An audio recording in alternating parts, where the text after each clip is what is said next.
Dear friends, upon receiving yesterday's invitation to this meeting, it seemed the diplomacy still had its purpose, and I was preparing to talk about my contribution to the treaties with Ukraine and Hungary, with the Eastern European countries and those of Central Asia. In those negotiations, Russia also participated in the 1990s, and which provided a climate of peace and cooperation. Since yesterday, we are facing a war of aggression, which copies identically the invasion of Poland by Nazi Germany and communist Russia 83 years ago. In diplomatic practice, one appeals to the language of reason. In war, to the language of emotions. This is why I am telling you what I feel today, because maybe many do not know and others have forgotten after 7 decades of peace. I was born in 1939, when Poland was invaded by the Soviet Union that Putin praises today. I was with my family on the Dniester, on the border with the USSR. I lived through 2 refuges, the bombing that destroyed our house, the horrors of the Soviet army occupation, the hunger, the loss of freedom for some of my family members who were imprisoned by the communists. And I witnessed the tortures and assassination conducted by the political police during the dictatorship regime.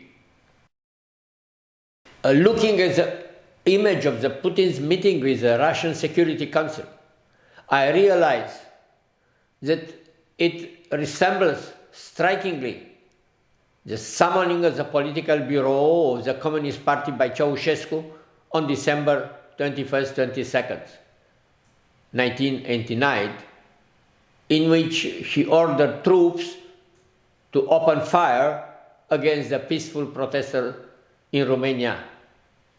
An arrogant dictator and a gathering of cowards. One knows the ending to that. It is obvious that Russia's military action in Ukraine are not justified by any historical, political, economic, military, or humanitarian point. The dissolution of the USSR was not because of an outside attack, but on account of the peaceful manifestation of Eastern European peoples and of the Russian one. I have learned that the expansion of the space of democracy can limit the space of war.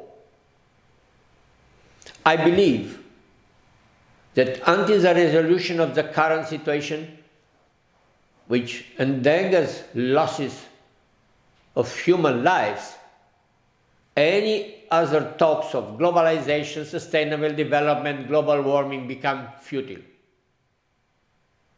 Those in Ukraine who are currently defending freedom with their own lives, and those in Russia who defend their dignity with their own freedom, are the only ones that matter now. One can say that after February 24th, 2022, the world will never be the same. It will not be built only depending on technological and financial indicators, but in fact on the manner in which people will or will not from now onwards, make the difference between the price of oil and that of bread on the one hand, and that of freedom and life on the other. Thank you.